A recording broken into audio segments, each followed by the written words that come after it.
Joining us right now, another good poll by us. He writes for The Athletic, formerly the Sacramento Bee, AOL Fan House, USA Today, and so much more. He is a traveling warrior. I don't want to say warrior. That's a rival. He's a good guy. He's the one, the only. Corduroy, Sam Amick. Good morning, Sam. Good morning, Dave and Jay. How are you, gentlemen? Never good. You? I'm wonderful. Doing just fine, Yeah. No major news to report. Oh, that's boring. Great. Thanks, Start Sam. the interview, Sam. Wow, click. What was that click? Oh, you just tune out. So come back. You're going to give me a hard time. All right, fine. I'm going to give you the non-basketball stuff. Here's my fun life flight for the day. Go ahead. And all the neighbors know about this because I'm whining about it like crazy. You guys are you familiar with the term slab leak, having a slab leak? Yes. Yeah, I had to take some penicillin. Go Thank you, Dave. Talk about your leaky slab, Sam. Too early. Go ahead. Up until 2 days ago, we had a 2 foot by 2 foot hole drilled through the very center of our house and our kitchen because, copper pipes underneath the entire foundation of the house decided to corrode and spill water into the earth and take all the hot water away from the Amick family. So that's been my week. Oh God, that sucks. Fun stuff, right? It's rough, dude. That's not. So I'm hunting for a sponsorship here. If anybody out there wants to help pay these bills, hit me up. I mean, the season's almost over. You might want to continue your KH2K partnership through the summer to pay for that thing. Yeah. Also, might want to weirdly go on more road games during this playoff streak run. Yeah. Okay. Real life is fun, Sam. It's real life for the Sacramento Kings. And now, stop me if you've heard this one before. They're looking for a new head coach. It's been a while, a few months, and they said goodbye to Alvin Gentry. The list of names that have been put out by some range from Terry Stotts to Kenny Atkinson to Mike Brown, Mark Jackson, Steve Clifford, and more. What is your view on what Monty and friends will be doing this summer? I almost texted this to you last night, Dave. I think I have the solution. Just go hire Rick Adelman again. Do you have any idea how? Like, if I put these Twitter polls out all the time, Sam. If I put that poll out, would you be happy if the Kings rehired Rick Adelman? I think 100% of respondents would be through the roof. It sucks though. I know he's done coaching. But that's where I think Terry Stotts is actually liked by a lot of Kings fans, including myself, if not consciously, subconsciously, because every time we've hired an ex-head coach from Portland, it's worked out. So I don't know. Fair. And I just Googled Rick Adelman age, and, he's 75 now, so he's probably ready to just keep relaxing with his family. As far as the candidates go, who I think would be the best fit. I don't know. It's funny because, Vivek, with good reason, has taken a lot of criticism in the past for having this obsession with the Warriors, right? In terms of just kind of like every choice, there are a lot of choices that he has made having like a 6 degrees of Golden State component. Yep. But this time around, I guess I would start with those two guys and the fact that between Mike and Kenny both, you have really good resumes and guys whose reputations are in a really good place. You know what I mean? Like Mike, since being a head coach in his Lakers days, that like a lot of Lakers coaches, they kind of ended in a messy fashion, that's just the Laker way lately. He's done some really, really, really good work, and people speak highly of Mike. And then Kenny, kind of almost Mark Jackson-esque, where Mark kind of built the foundation with the Warriors. They move on to Steve Kerr.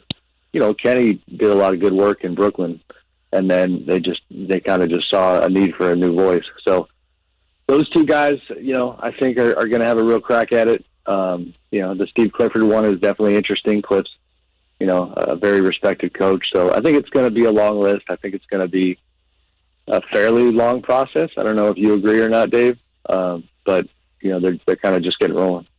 Sam Amick from The Athletic joining us. Sam, I want to go back to Mark Jackson, obviously a name that I feel like every year gets thrown out as a potential candidate in coaching searches. Hasn't coached now, I believe, 8 seasons. Is this Are we at a spot now where Mark Jackson might finally have a legit head coaching shot, whether it's the Kings, the Lakers, or another vacancy that opens up after the playoffs are over?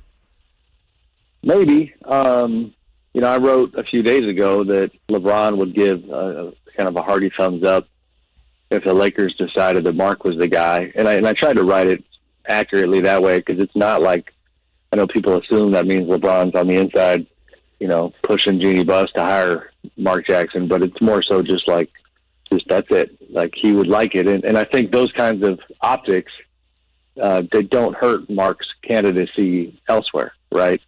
And star players in general seem to have, not to speak for all of them, like they all are cut from the same cloth, but a lot of them seem to really rock with Mark and kind of cut through a lot of the stuff that we end up talking about when it comes to the nuance and the complexities of Mark's story. And listen, this is where it's a blessing and a curse to be in the running for some of these jobs, because if you have some things that are uncomfortable to talk about your profile, they could, then they become part of the conversation, right? And so, like, Jason Kidd goes to Dallas, and he's got some bad stuff in his background in terms of, allegations of domestic abuse, things like that. So you have to work through that. Chauncey Billups in Portland. Mark has some of that, more so just, to me, in terms of a league, owners, first and foremost, are going to want to reconcile, like, all right, he's made some comments that we're seeing as homophobic, and so you got to address that. But it has been a long time, and and he has spoken on it since then, and shared an evolved perspective, I guess I would say. So I don't know. Coaching wise, basketball wise, he's more than qualified, and that is it. Always, I know I'm getting long winded here, but it never ceases to amaze me, like the power of the ESPN and the TNT platforms for the commentators, because, man, you take that job and you're just, it's the opposite of out of sight, out of mind. Like, people hear the way your mind works. And so we know Mark's voice. We know the way he sees the game. And so he's obviously a good candidate too. Sam Amick with us. Is Mark Jackson the Doug Collins of our generation? The Doug Collins with the Bulls won 47 games, I want to say, his last season with them. Then they bring in Phil Jackson to get over the top. Mark Jackson won, I think, 51 his final season. Then they bring in Steve Kerr to get him over the top. Both took breaks, extended breaks. I think Collins was 7-8 years to broadcast before they got back in. Do you see the parallels between those two? Yeah, I mean, I do. I don't know that. I mean, stylistically, though. No. Doug.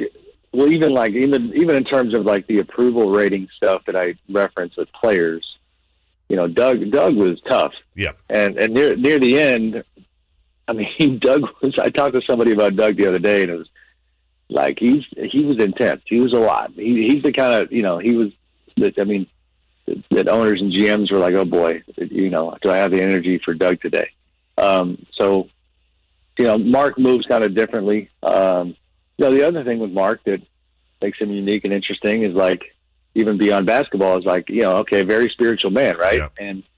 And that was integrated into his coaching with the Warriors. And, most of those guys actually landed with them. Some of them it did not.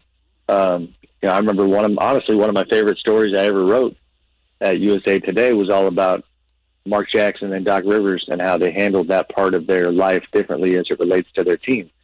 But bottom line, I think the stuff that matters now in terms of hireability, and partly what's helping Mark, is that the Warriors themselves every so often get asked about Mark. And it's like, all right, so Steph and Clay and Draymond continue to, rock with Mark and to say that he was extremely important to what they accomplished. And I think that, carries a lot of weight too.